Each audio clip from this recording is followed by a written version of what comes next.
Hi, everyone. Welcome and thank you for joining our webinar today to learn about what's new with Privileged Remote Access 24.1.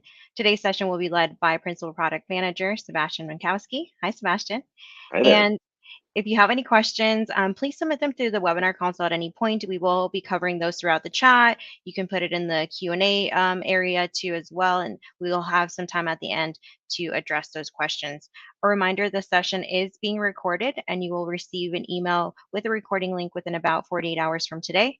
If you happen to experience any technical difficulties, please reach out to me directly and I can help you with troubleshooting as best as I can. And I will be in the background along with some fellow BTers. So again, we will be responding to those questions if you put them in chat. And I will go ahead and mute myself and turn off my camera. Sebastian, please take it away. Thank you, Nancy. Appreciate it. Well, thank you everyone for taking the time out of your day to attend our webinar where we're going to talk a little bit about PRA and specifically focused around our newest release, 24.1, which was officially GA'd last week. So before I dive into the specifics around the 24.1 release, which is one that we're all really excited about, particularly insofar as it sets us up for a really strong future with PRA, I wanted to carve out a second, if you'll afford me a little artistic license, to talk a little bit about why are we even here? Why are you using PRA, or maybe considering using PRA, or ideally expanding your use of PRA? PRA is what allows you to create an identity secure, just-in-time access framework to all of your enterprise environments, be they cloud, on-premises, or an OT. That is where we are today. That is where we want to continue going, because we want PRA to be considered as the de facto solution for creating secure access to all the resources that exist in your environments. I know that it's in the name, we call it privileged remote access, but we really want to broaden the view of how our customers think and how they can leverage PRA. It's not just about privileged accounts. Of course, that's the bread and butter, but it goes beyond that. It's not just about remote access. It's also a perfect solution for on-site access, whether it's for your internal employees in the office, even if they're on network, whether it's remote employees, vendors, whether they're trying to connect to and leverage systems that are on-prem, in the cloud, or in OT environments. Anytime that somebody needs to leverage technology to do their jobs, drive your business forward, PRA enables them to do that in a secure way by creating access where there was none before. So this is a very terrible graph, which I started making. I promise the next time we chat, there will be a better production value version, but I just wanted to kind of create a visual to present that sense of PRA being this universal access layer. And some of you might be thinking, well, Sebastian, that's great and all, but I still need my VPN to get into these things, and I still need this other tool to get into those other things.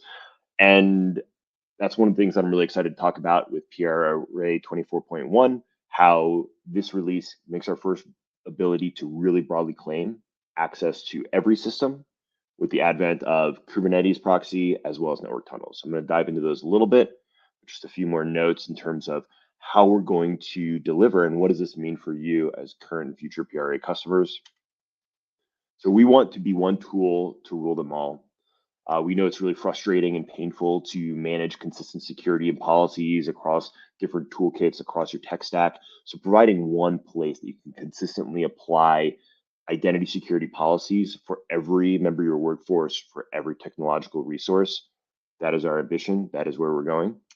All the systems and users in one place. Again, this is about tool consolidation. This is about policy and being able to enforce policy as well as enable productivity, all from a single pane of glass.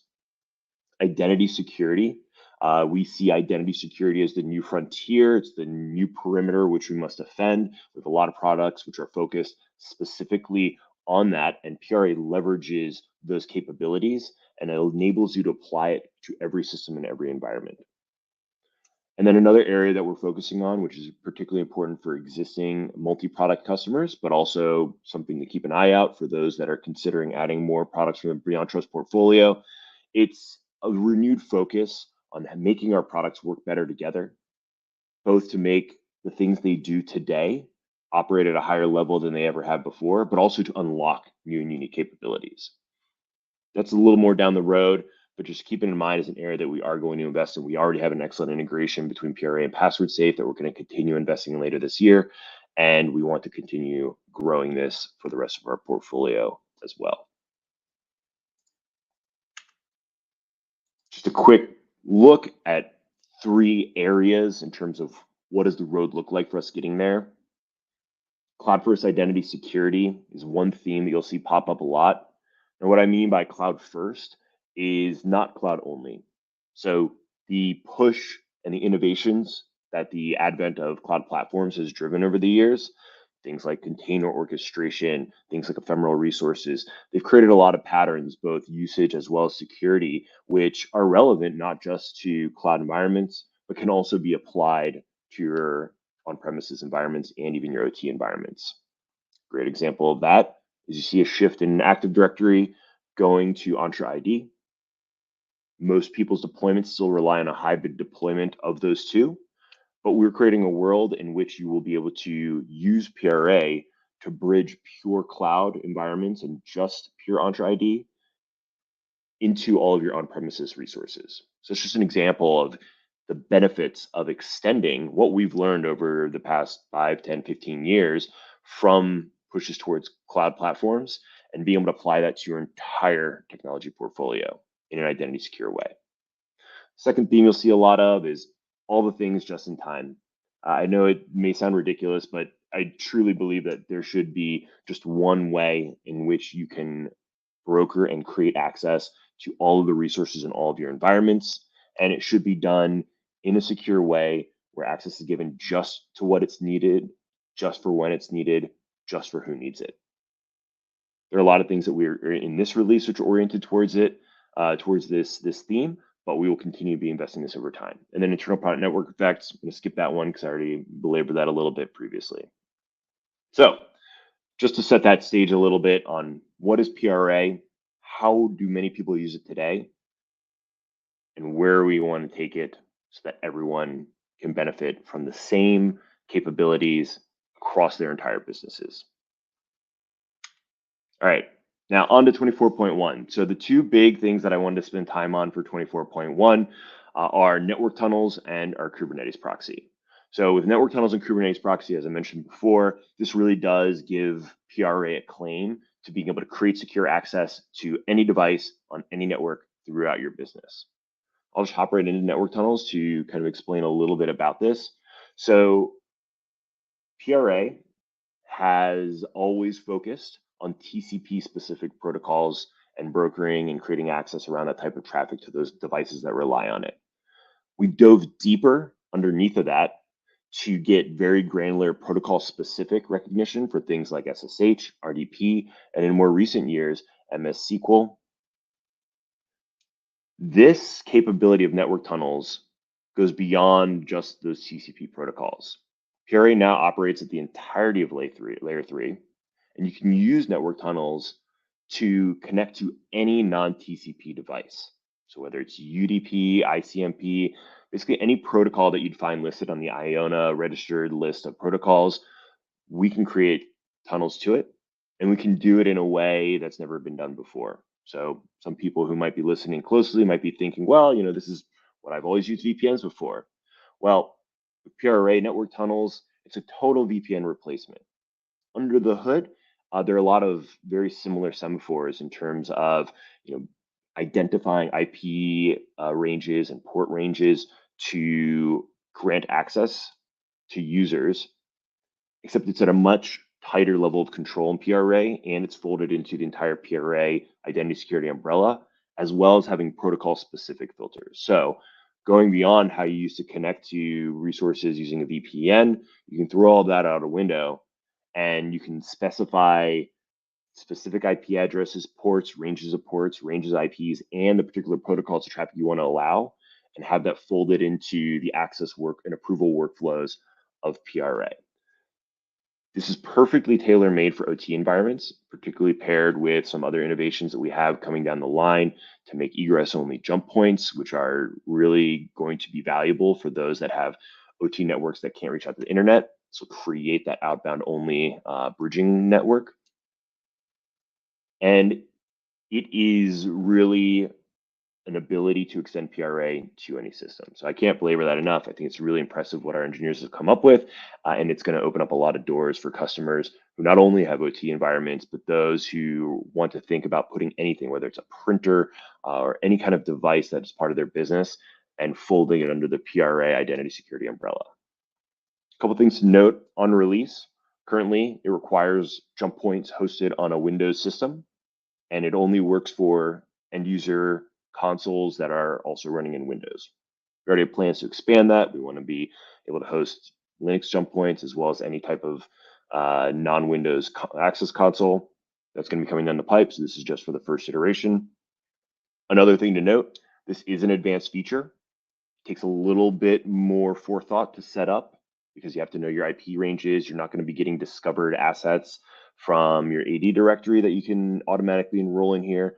So there's a little bit more upfront work in configuring and setting up network tunnels. As such, we consider it an advanced feature, and it is disabled by default, but it's also you can have it enabled on request. So just reach out to the support team at BeyondTrust or any other representative that you have with BeyondTrust, and they can enable it live. There's no extra cost associated with it. It's something that they can just turn on, and it'll be pushed with a live update, so you don't even need to patch your machines. On a Kubernetes proxy, taking a step back to our bread and butter of TCP-based protocols. So again, we've been masters of anything relying on TCP traffic while digging deep into understanding and being protocol aware for very specific sets of protocols. Kubernetes traffic is the next one we've added, and it has the ability to fully proxy any traffic from the command line, the kubectl command line, to any Kubernetes clusters, including be able to proxy full exec sessions, giving all the recording capabilities that you would see if you were using an SSH shell session today.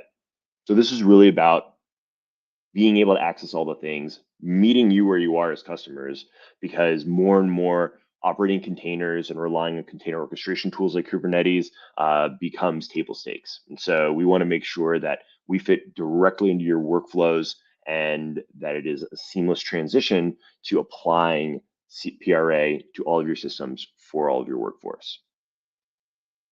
One thing to note, again, in terms of constraints, this does only work with Linux hosted jump points for now, but again, we have plans to broaden that on demand.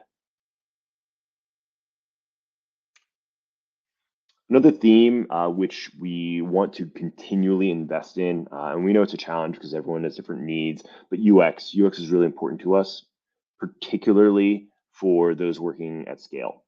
So when we have customers with thousands or tens of thousands of jump items, we want to make it easier for them to navigate and identify the specific ones that they are trying to work with to accomplish a specific task. So we've added some more customizable filters, including multiple compound filters. So now you can search in combination by tag and host name and comment, IP address, and name of resource. Any main attribute that is available on a jump item, you can add in combination and create filters which will allow you to zero in on exactly the resources that you need to interact with to accomplish your tasks. We just started working on this advancement for 24.2, the ability to save libraries of these types of filters. So again, we're going to continue investing in these UX improvements to make it easier for you to use PRA at any scale and to minimize the time that you're using it as a tool and maximize the time that you're trying to drive your business forward and really generate revenue for your company. So those are the big releases that I wanted to kind of just spend a minute on highlighting. I'm going to call out a few other ones which I thought were particularly interesting and addressing some business problems that users were encountering. And as always, you can go to our website. I really encourage you to take a peek through the full release notes. I'm not going to be able to touch on everything, including bugs that were fixed and anything in that department. So please take a minute to read through our full release notes when you get a chance. There's definitely a lot more information there. But a couple of things that I wanted to highlight that we've done to expand our ability to support companies working at enterprise scale, as well as doing it in a user-friendly way. One thing is we've expanded the capacity of our web jumps to accommodate file transfers of any size, including those without a file size header, so the file size is indeterminate. This means that you can transfer files over web jump items the same as you can with any other. There's no constraints anymore. We've also expanded the capacity of the PRA vault to accommodate 100,000 credentials, up from 60,000.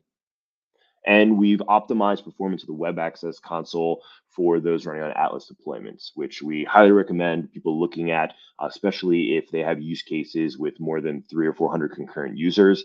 Our Atlas deployment model is tailor-made for minimizing latency and ensuring great experiences for those operating at that kind of scale.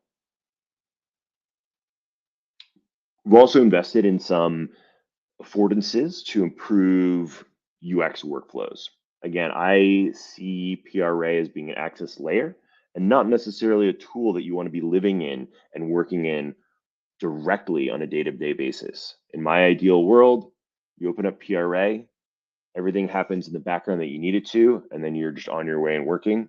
So we want to make sure that that is as seamless as possible. One thing in that department is we've moved access approvals from being purely email-based to being in the Access console itself. So now you can have notifications that pop up when access requests come down the pipe due to jump policies. You can review, approve, look at histories of what's been approved and who's been involved with them. We've also added the ability to create groups of approvers on these jump policies rather than relying on individuals or a bunch of individuals. Specifically for vendors, again, we talk about accommodating your entire workforce, whether that's internal employees or external employees. So for vendors specifically, we've also added the ability to create multiple admin approvers and taken that group of approvers capability from the workflows and added it to vendor approvals as well. This is perfect for companies that are global or operating in multiple time zones, or even just companies who don't want to be beholden to one person who might be out sick on a given day and having that hold up a bunch of approvals and functionality. Now you can spread it across teams and make that a shared responsibility so that nobody is getting in the way of making sure people can be productive with your tech resources. We've also created the ability to auto delete expired vendor accounts and expanded shortcuts, keyboard shortcuts and hotkeys to work in windowed sessions the same way that they always have in full screen sessions. Another nice item here, Debian OS 11 and 12, the most recent releases, we now support those. And we've also expanded our API to accommodate actions and automation, which are really helpful for ensuring security best practices. So one common workflow, which I've seen a lot and I really encourage our companies to adopt, is connecting threat detection systems like our own identity insights or something else you might have, and leveraging our API to do things at the access layer based on information from those external systems. Great example, if you see or think that an account might be compromised or you see some suspicious behavior, you're going to want to understand what that account or that PRA user currently has access to and potentially force them out of the PRA system. Now you can do that all via API. So we have a really robust API with a lot of comprehensive endpoints that supports this type of end-to-end automation. We really encourage people to take a look at what's possible there or reach out to us. We're always happy to discuss paths and what we've seen other customers doing. And we even have been starting to have conversations around creating community portals around that. So if that's something that would be of interest to you, please let us know. We definitely want to create more of a community where suggestions can be shared, ideas can be shared. We find that the best ideas come from our customers, and we want to make sure that everyone can benefit from that. Just another plug for the release notes. Really well written. A lot of effort goes into these. Please take a look. It'll give you the entire list of enhancements as well as bug fixes and updates that came along with this 24.1 release. And that's my TED Talk. Let's go to Q&A. All right, I guess I will start from the top. Testing protocol tunneling. It cuts out a lot. Okay, Kyle, that is interesting. So that's definitely, that could be a function of the jump point infrastructure and what it's being hosted on. I'm not sure if that's network specific, but I'd love to dive into the details. If we could chat after, that would be a great one because I'd love to understand more about what's happening in your environment that's causing these limited bandwidth and what you're actually experiencing on the PRA side with it. Got another question here around color settings and refresh rate. So again, I think that this is a great chance to mention a lot of recent efforts that our UX and UX research team have been taking, where they are creating a lot of options for us to invest in our accessibility resources and UX experiences. So that is something which we, in this umbrella of making sure the user experience and is much more seamless and is much more user friendly. We are going to be investing in accessibility specific items around colors, around positioning, and around icons.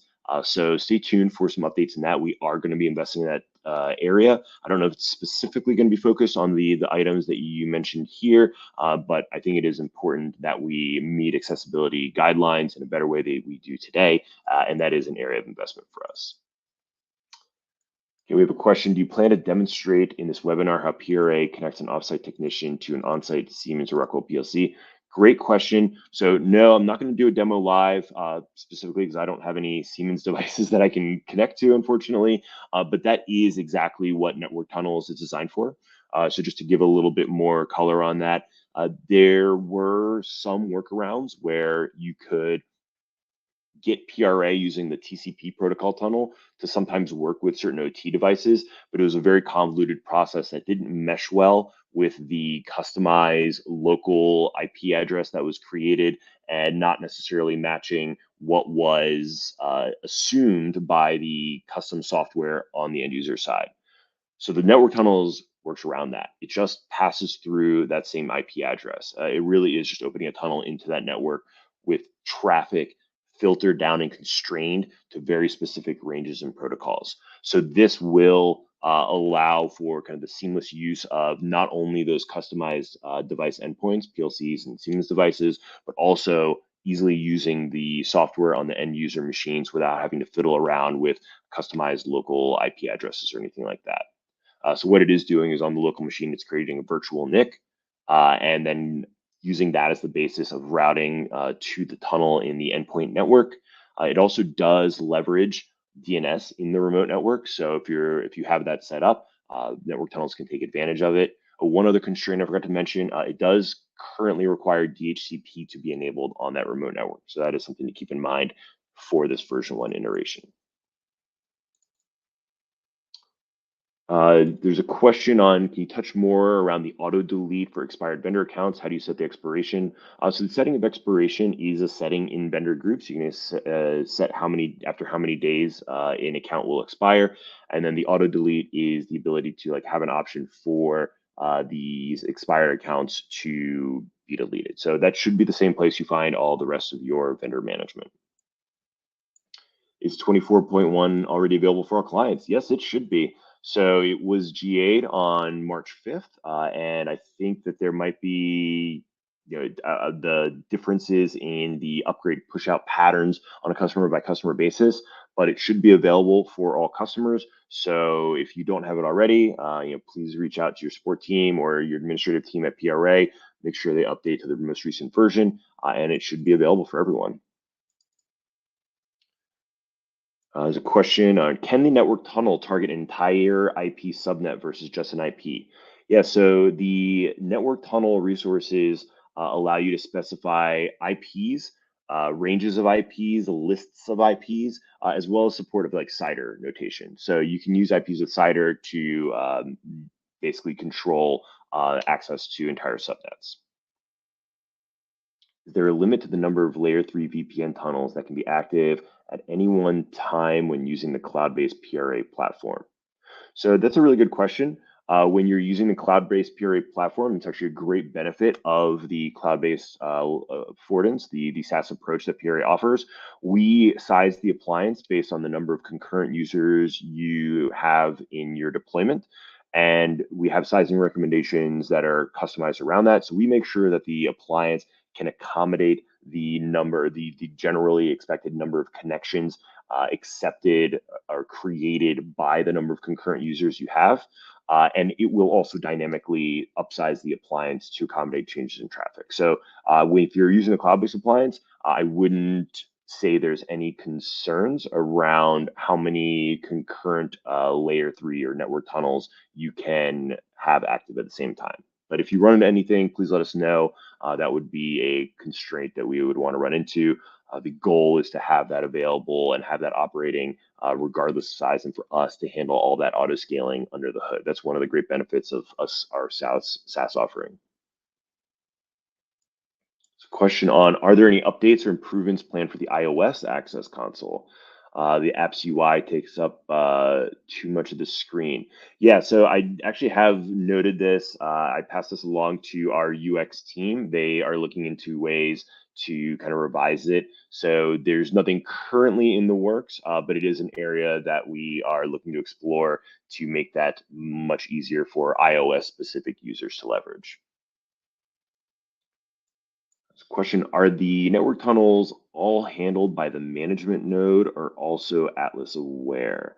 I'm not exactly sure how to answer that question. So maybe Darren, if you want to hit me up afterwards, we can discuss a little bit more. I will say it works as a variation of the protocol tunnels. So the tunnels are established between the client and the access console and the appliance, and then the appliance to the jump point, and the jump point onto the endpoint. So that should be consistent for how it behaves for any other protocol tunnel type in PRA.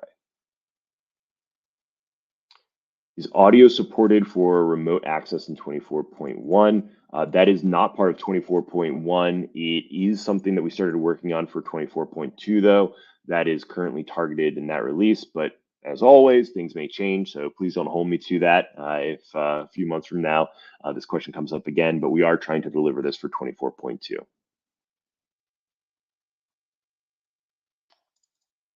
Let me just look through some more questions here.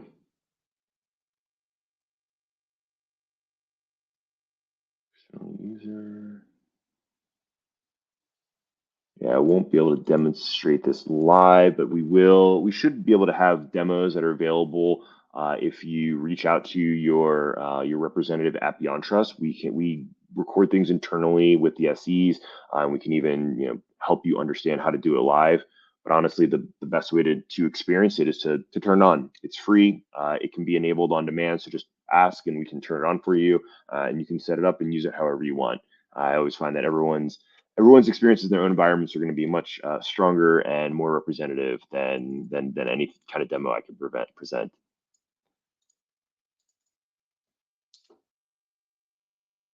Okay, slides are going to be shared. This is being recorded and shared.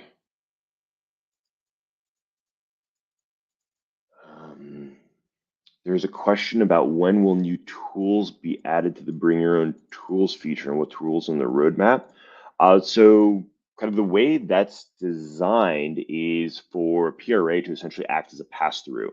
PRA creates a tunnel and then on the end user's machine presents a piece of connection information, and then any tool that you want to use on that side should be able to connect through it. If there are any examples of tools that you see aren't working as expected with that, please let us know. We'd love to understand where those gaps are. But as it stands today, any SQL client, remote desktop, any common SSH management tools, they should all work with our bring your own tools feature, as well as command line tools like the kubectl, as it comes with the Kubernetes proxy today. So if there's anything else that you had in mind, please let me know, and I'd love to learn more about where you might be experiencing gaps.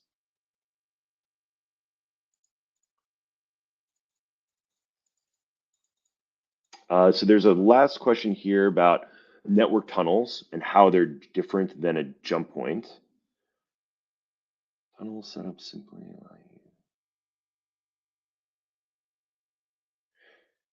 So, okay, so this is a great question. I'm not sure if this is the best time to do it, but I'll give a stab at trying to answer this in a concise way. So how are tunnels different than jump points? So jump points are essentially proxy gateways. They are the ways to bridge and create access into networks that are not normally accessible, that you've ideally locked down, either intentionally to not make them accessible to anyone, and instead you have a jump point which is where PRA, it makes a connection with the PRA appliance so that we can fully create tunnels of our own custom protocol from the end user machine to an endpoint using the jump point as the entry point into the network that those endpoint devices exist on. So with a network tunnel, it's the same as if you were to set up a protocol tunnel and then use it for connecting to Postgres. I would create a protocol tunnel. I would open the tunnel. It creates a session. So it's a direct link of tunnels from the end user machine through the appliance, through the jump point to the endpoint. And then on my end user machine, I would open up my SQL client, point it at that local connection point, and all traffic would be fully proxied, secured, and encrypted end to end between that end user's workstation, whatever local tool they're using, and the endpoint that they're using it with. So it's the same thing with a network tunnel. If you going back to the Siemens example, if you had a custom Siemens device and you had custom Siemens software, that's going to be listening and trying to interact with traffic on a local port for a destination endpoint. And so the network tunnels just solve for the problem in the same way that TCP tunnels do, except for all of the other use cases that aren't TCP dependent. So it really is very similar. You're just constraining traffic between the end user's machine and the destination network to very specific and predefined IPs, IP ranges, protocols, and ports, so that the tunnel that's created runs the traffic from whatever's running on the user's machine and trying to connect to it over that secured tunnel into whatever is on the endpoint. Hopefully that answers your question, but I'd be happy to dig into that further offline if it's worth another conversation. So is this capable of replacing our traditional VPN for employees? Currently, they connect to VPN and then execute the client application on their local laptop, which connects to the server. Yes, 100% this should be considered a complete replacement of traditional VPN. If there's a use case which you disagree with that assertion, then please let me know where you would find these gaps. I would love to explore that further. But that's where you should be thinking about network tunnels and PRA in general. There should be no use case that you need a VPN for anymore. PRA should be the one place you can turn to extend the PRA access control to all parts of your system, all parts of your business, for all the people that work at your business. So another question here, jump points are required for L3 network tunnels. Can you use jump clients that have static IPs, for instance, for the tunneling? So jump clients, the answer is going to depend on that. So the question is around how the current architecture for network tunnels means that it provides a way for you to put a jump point in an endpoint network and then create network tunnels from the end user's machine into that network without having something installed on the endpoint. So the jump client use case, if you can install a jump client on an endpoint, then that's a route that you can do. And then you have that static IP, you have the egress only connection. But really what network tunnels helps us accommodate is all those use cases where you can't install jump points on the endpoints for a variety of reasons. So I think that's where I would think about that difference right now in terms of network tunnels and jump points versus using jump clients. If you can use jump clients and that allows for the access that you need and the network segmentation that you need, then continue using that. But if you can't, then network tunnels opens that door, particularly as we continue developing later this year. We're going to have egress only jump points. So that is one constraint that you might encounter today. It can be difficult to set up a jump point in a network that's isolated from the internet, and setting it up in a way that allows it to reach out to the appliance through a proxy. There are possibly some workarounds to it, but it's not really a supported use case this minute.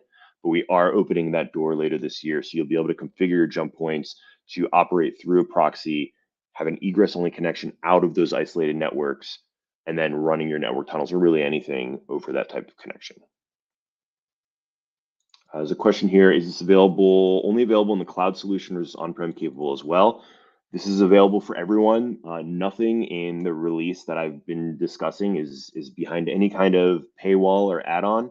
Everything is part of what you have already. So the only thing to keep in mind is that from a functional perspective, the network tunnels are just flagged off just to prevent people from mistakenly coming across them, not understanding what they are, and maybe configuring things in a way that has unexpected results for them. We want people to be a little more intentional in terms of their adoption of network tunnels, especially as this is a new feature for us.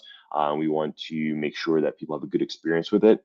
But it is simply a matter of shooting an email to the support desk. They will turn it on for you. It'll be applied in a live update, and you'll have access to network tunnels in not quite real time, but almost real time. And so there is no gating or add-ons mentioned in any of this release.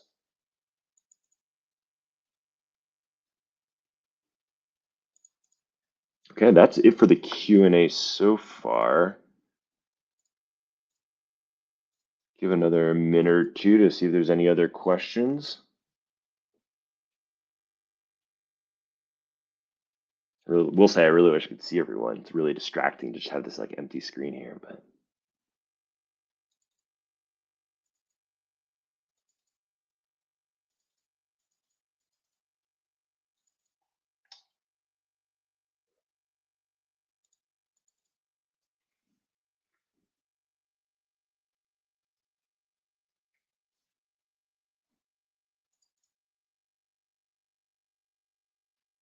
Okay, and I think I'm not seeing anything new come in, so I think we're going to call it. But as always, please feel free to reach out. We always are here to help. Really excited about the direction that PRA is going and how we can solve for your unique use cases. So please don't be a stranger. Stay in touch and stay in tune for what we have coming down the pipe later this year. That's right, Sebastian. Thank you so much for the great information. And if you haven't checked out our handout section yet, please do so. There are some resources on today's topic, and you will be receiving the recording from today's session within about 48 hours or so. And also, thank you to the team behind the scenes for making this happen today. And we hope to see you again soon. Take care, and until next time. Thank you all.